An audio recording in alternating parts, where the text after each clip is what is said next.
EAJ eta PSE urtarrilean zeuden prestazioak, etxebizitza prestazioak igotzeko 10%.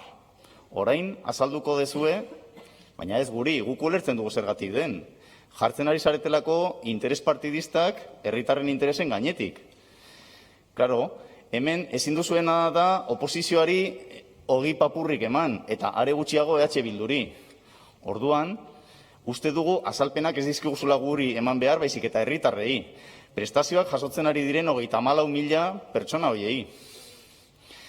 Eta ea horrela ulertzen duten, zergatik ez duzuen eguneratu nahi. Orain bertan Berasaluze andreak aipatu du, akaso 2022an eguneratu daitezkela. Eta pixka bat, erdibideko batera iristeko izan dugun negoziazio apurrean, hori izan zen zuen azken proposamena, 2022an eguneratzea. Baina zehaztu gabe zenbat.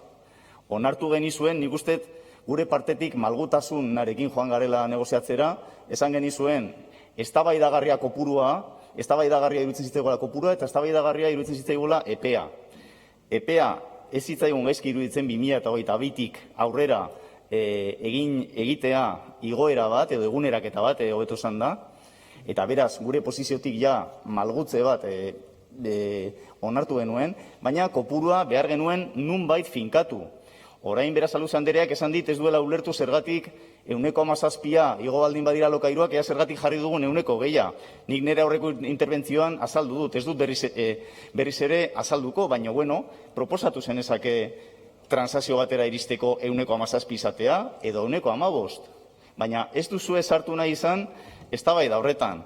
Ulertzen dut testuinguru ezberdina dela, ulertzen dut etzala aurrekontu batzuen negoziazioa, eta beraz, akaso gutxiago zenukatela zuek alderdi bezala irabazteko, baina, esan behar da baita ere, Podemosen botoa eta ez besteen alderdien botoa etzen utela behar ez da ere aurrekontuak aurrera eramateko.